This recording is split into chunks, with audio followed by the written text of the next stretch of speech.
Hello and welcome to the PhD Life Raft podcast. I'm Emma Brzezinski and today I am talking to the gorgeous Kate Henry.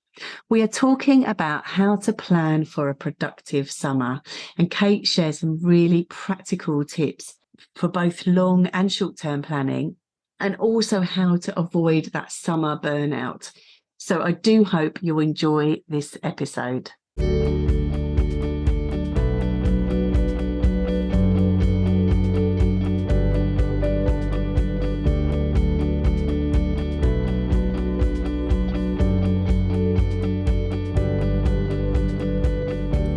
Hello, Kate.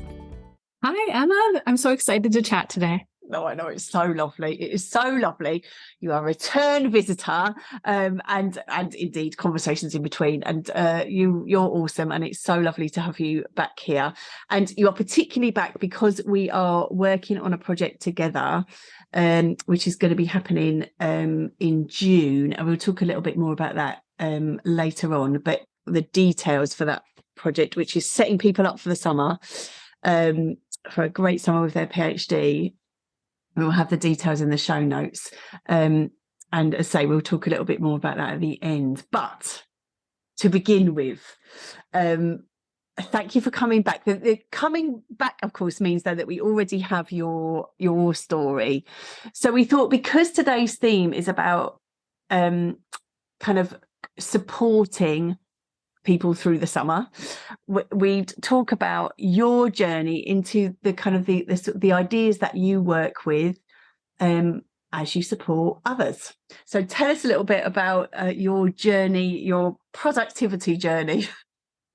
Totally. I'm very excited to share this. So I have a background in academia. I did 10 straight years of grad school, an MFA, a master's, a PhD, all in a row.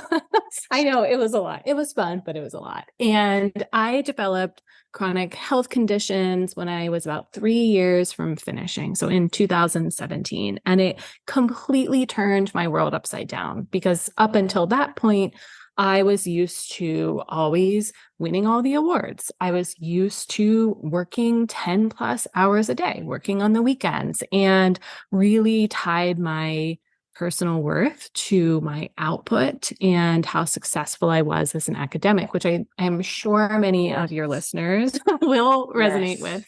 Yes. And when I developed these chronic health conditions, I could no longer overwork, and I had to admit that I was a total workaholic. So that left me scrambling, freaking out, unsure what to do. And I just basically retaught myself how to practice productivity in a way that would be sustainable. And so I could finish my dissertation, but also take care of myself and my physical health and my mental health.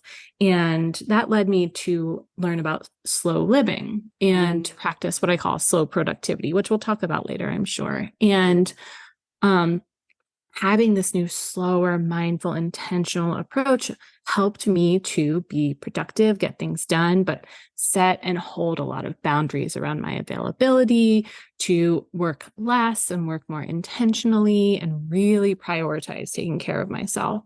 So this led me through finishing my dissertation, but I knew I wanted to support other folks who also lived with chronic health conditions, who were overwhelmed, working parents, people who are working full-time jobs and in grad school.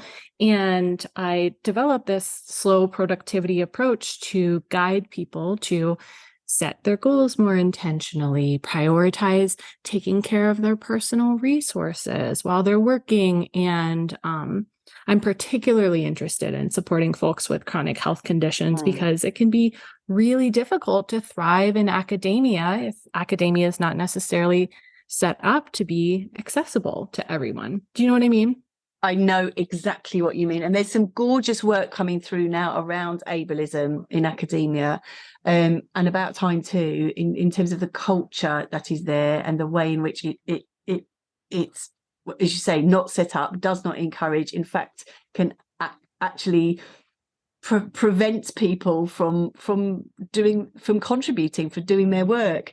And so I love what you do. I am sorry that it comes from a place of you struggling, but as you say, that isn't an uncommon story, and actually lots of people get so become very ill during their PhD journey.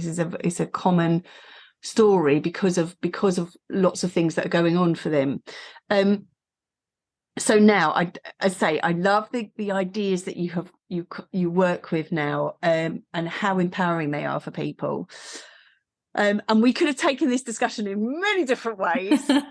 True. But we thought we'd focus particularly on the summer, because the summer feels like it's going to be an amazing thing. People kind of go, right, well, when it gets to the summer, I'm going to do this, this, and this, and it's going to be amazing. And then we get into the summer and it starts to feel really overwhelming, or it just feels really difficult, or you're not able to do what you want to do. And so we're working on this project, the Month of Mondays, which is running through June, which is going to be every Monday. There'll be a live session to support people. But we wanted to talk today and give a kind of overview of what can you do. It's like a taster, sneak peek. What can you do to sort of support yourself in the summer? So I know that you've got some ideas to share. So what's the headline, Kate? What in terms of looking to the summer? Sure. I am so excited for talking about this in the Month of Mondays, and I'll be focusing on developing effective slow productivity sessions. I'm very interested in developing effective but accessible literal productivity sessions. And if you're working on your academic work over the summer, you're going to have many productivity sessions.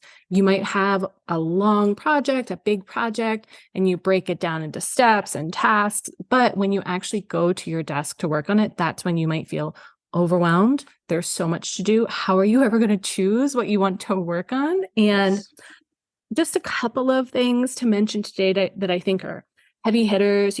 There's a lot to be gained from thinking about these. Are first thinking about choosing a task that's accessible to you during a productivity session. And to do that, you could look at your larger project that you're working on and select a task that feels accessible based on your personal resources. So your resources are going to be the time you have that day, how you feel physically, mentally, emotionally, checking in with that, thinking about what would be literally what furniture do you have accessible to you? If you think that you're going to have back pain, you might need to work in bed or lay on the floor or something that's accessible. And how does that limit the tasks that you need to work on that day?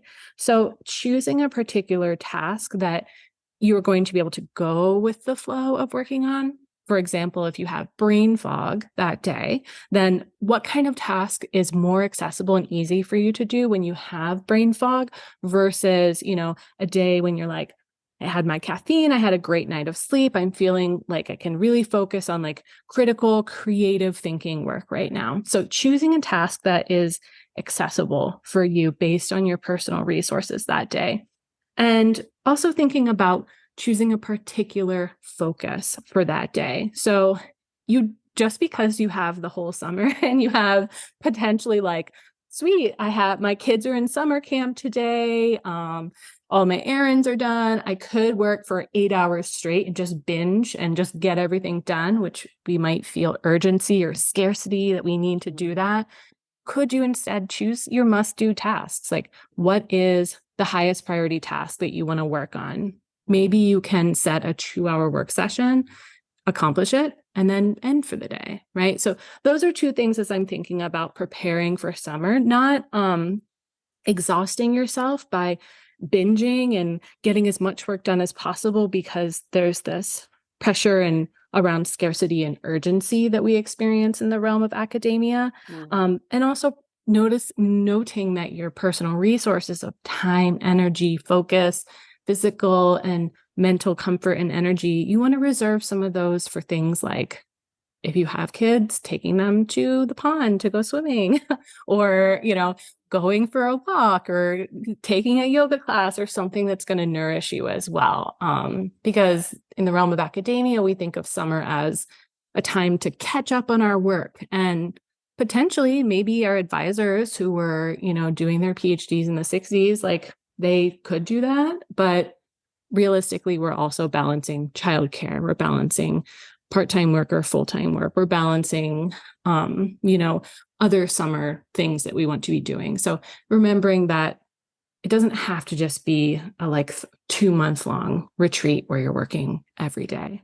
Do you know what I mean? So those are two key things. So I'd love to hear what do you think about that? What resonated for you? I love this so much. I love it so much. So that first thing of when we're planning, we tend to, I've got my hand right up here, we tend to plan for our best selves every day. All right, so I'm going to do that, and I'm going to feel, like you say, I'm going to feel amazing. I'm going to have had a good night's sleep, and those days do happen, but not always. Yeah. So and then people can become so self-critical or feel defeated or a failure when that isn't the day. And so I love this advice of kind of, well, what you is showing up, and what do you need then to support yourself in this, rather than just having a go at yourself. How can you go, okay, well, this is the me that's shown up, this is the me with brain fog, this is the me with this much energy, what is possible? So I love that sense of a planning that acknowledges you as a human being, which I think also goes into that second point, isn't it, about the kind of going, right, 8 hours straight on through, no breaks, nothing. And right. It's kind of like, actually, like you say, maybe, because the thing is as well, as you say, you'll end up exhausting yourself, and that's what people often do over the summer, because they just exhaust themselves and then start a new academic year exhausted and thinking about, well, how can I be in this moment and do my best work now and set myself up for the future me that needs energy and rest and recuperation, and also needs to do good work in the meantime, isn't it? Because I think that that 2-hour session, which allows you then to step away and think and do some reflective spacious thinking, could really benefit you, rather than tying yourself to a desk. I wonder if I know the thing is, I'm preaching to the choir here. So tell us about that 2-hour session, and how, because I think a lot of people out there will be going, yeah, well, but I've got loads to do. Don't tell me to just do 2 hours. I've got loads to do. Tell us, Kate, why that is good.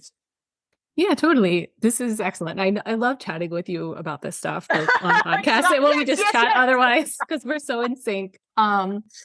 No, this is, and maybe folks who are listening have had this experience before, but sometimes it's possible to have a, more effective, efficient 2-hour focus block when you are working on a specific task and you have a limited expectation of your output, versus like, I'm just going to start and see where I get to, right?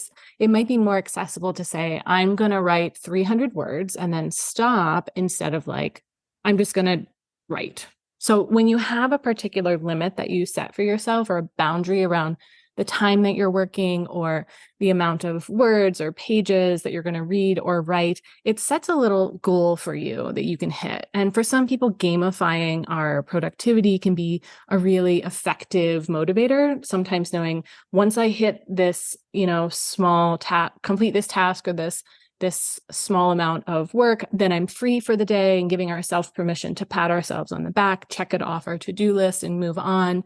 That can create more momentum and make us feel better about our productivity and our progress, particularly if we're working on a long-term task like a dissertation, where sometimes we feel like it's never going to end. Because if you're measuring your progress by saying, I completed a chapter, which I know my first dissertation chapter took me a year to write.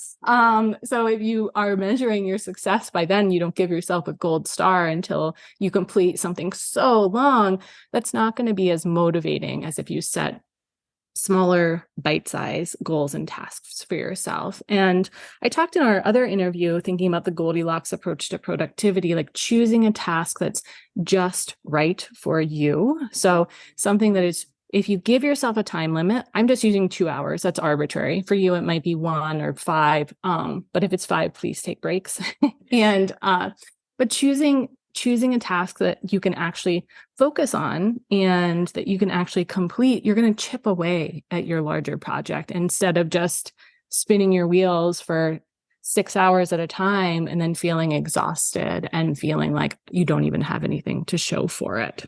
Does that make sense? It makes absolute sense. And because what we want to avoid is that afternoon delete, because it's kind of, you can get to that point, we've all been there, where you're like, oh, I don't even know what I'm saying anymore. Right. This just looks nonsense. I'm just going to start deleting all of that out. And so actually you're better off having, like you said, having that time where you're working in a focused, energized way, rather than thinking, longer is not always better.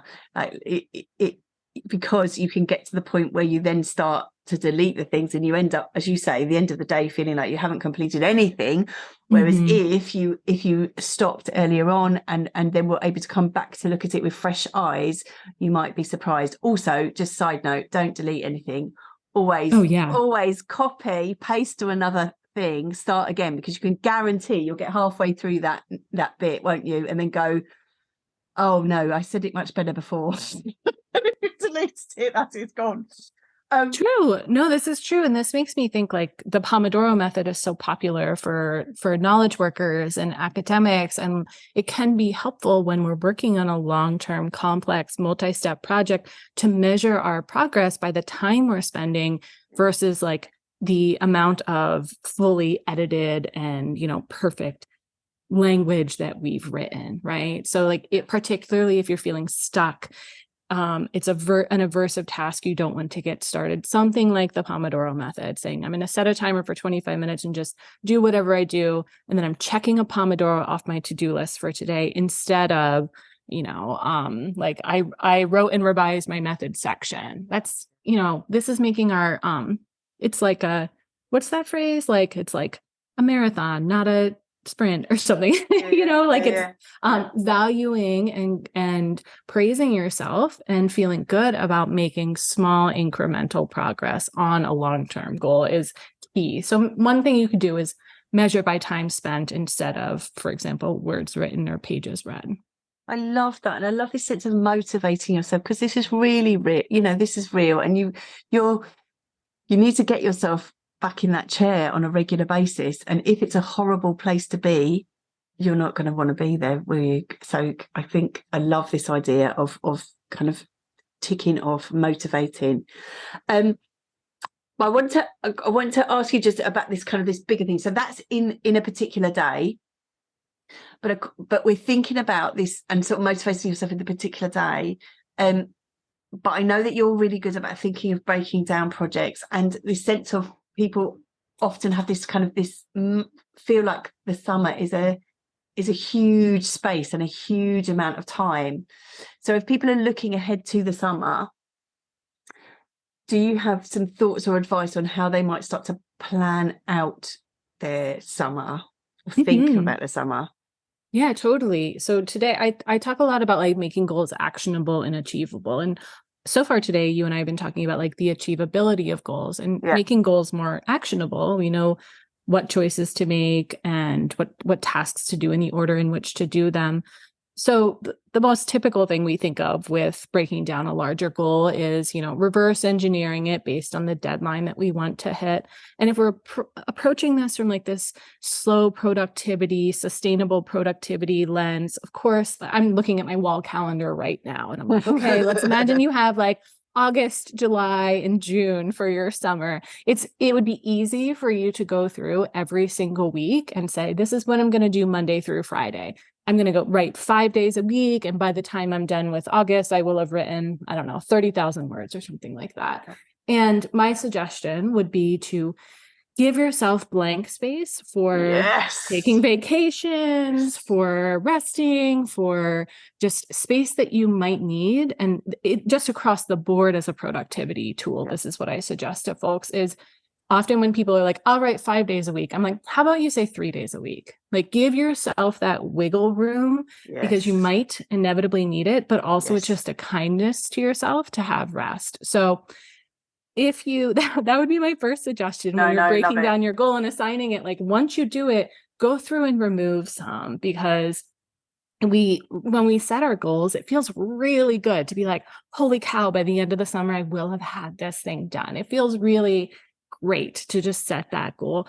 But preparing to like take care of future you by having the spaciousness there is like a really kind thing. And also schedule, if you are going to have like retreats you set up for yourself, or maybe you have days where you're working a lot more, that's totally fine, right? But like give yourself some spaciousness when you're done with that as well, so you can rest. Other things that could help is setting up accountability if you benefit from that. I love a co-working session. So if you have a colleague or a buddy that you want to set up regular meetings where you'll either work together or share your updates with one another. For example, if your advisor is away in the summer and you're not sharing with them, do you have other colleagues who you don't even need to read each other's chapters. You could just check in and share your goals and have that external accountability. So those are two things to think about. Sure, you can break down your goal into steps, into tasks, but give yourself blank space and wiggle room. It's set up accountability if that's going to help you to hit those smaller deadlines in between and keep up your momentum. I love that. And it's the thing, isn't it? Things always take longer than you think. Always. Oh my gosh, always. Yeah. And some of them should, and some of them maybe shouldn't. Some of them are good for this to set a boundary and to say, no, I only am spending a day on this abstract. It's a waste of my time to spend more than that. Like that's some tasks that you can limit, and other ones just are going to take a long time, because the behind the scenes thinking and, brainstorming labor that we do as academics is huge. And we often forget how much time that takes. Yeah. We do, because I think the emphasis is on the writing and getting the writing out, but actually it's all that thinking that goes before it. That's what brings the quality to your work. And that's when you can't be exhausted, because you can't think, can you, if you're exhausted? So I love this. The making space, and also the co-working, because I think people start off and go, hooray, I'm going to be able to lock myself away for the summer. Hooray. And then go, oh no. No, I'm missing people. No, I'm missing the people. So I think it's brilliant to think about how you might set that in. Oh, I love this so much. I'm aware of time, Kate, but you're going to be doing a session as part of this month of Mondays, and you're going to be going into much more detail about slow productivity and about just setting yourself up and setting systems up for a good, useful, productive summer, which is going to be gorgeous. And it's a series of 4 live sessions across the month of June on a Monday, funnily enough. And you're there, and we've got someone on mindfulness, someone on work-life balance, someone on writing, and so people can sign up. We'll have the details in the show notes, and people can sign up. We get such a buzz out of helping people, don't we, Kate? It's the thing is, because we have both been there, we know how this is. We want to help you not have that. Learn from our mistakes, right? Oh, totally. Yeah. I mean, I learned from my past me, really went through it. And thankfully that, I now have this, not just like the skills that I've learned, but also just the shift in perspective around not like still wanting to be an independent scholar and publish and research and write, but do it in a way that is actually sustainable. This is the thing. This is hard-won knowledge, people. let us share it with you. So hopefully we will see lots of you there. But as we go, Kate, I always ask my very unfair question at the end. But do you have any top tips for us to sort of take away in terms of thinking about planning for the summer? This is like a top tip. This is also something that's just been on my mind a lot, both for myself and like my clients and just people I'm seeing, like thinking about differentiating between like what's a front burner task and what's a back burner task. Often when we have a list of projects we're working on, we have limited time, energy, focus, like physical and mental resources to work on it. So being very careful about, I need to get this done this week or this month. And like, actually that thing can wait until fall, right? So, or that thing can wait until next month. So that's been on my mind, just being curious about if there's something that actually should be on the back burner so that you can really focus on the things on the front burner, the more timely, more important priorities. I love that. And that often, I love that you said be curious about it, because it's not always obvious, is it? Mm-hmm. And it's not fun. It might be like the thing that we have to put on a back burner. We're like, that's much more. Like for me, I'm like, I want to play that new video game. And I'm like, no, you have to like do these other things first. So I feel that. Exactly. Because it's that thing of wanting to do all the things. I want to do all the things all the time. And what am I going to have to let go of? What am I going to have to not go? So it's painful, but it's tough love, isn't it? It's tough love. Yeah. And it's not for forever, future you can return to that other project or that other interesting rabbit hole you want to go through. But right now you can focus on something else so you can hit that smaller goal you're working on. Thank you so much, Kate. Thank you. I just love your energy around this, and I love the thoughtfulness and the reflective tools that you give people to help them do their best work in the best way. It's brilliant. So I will. All your details will be in the show notes as well, and the link to your first episode when you were talking about the Goldilocks approach, which is gorgeous. So thank you so much for being here, Kate. Awesome. Thank you so much, Emma. It's really, truly such a pleasure to chat with you about this. Amazing. And thank you all for listening, and hopefully see you in the month of Mondays. Thank you.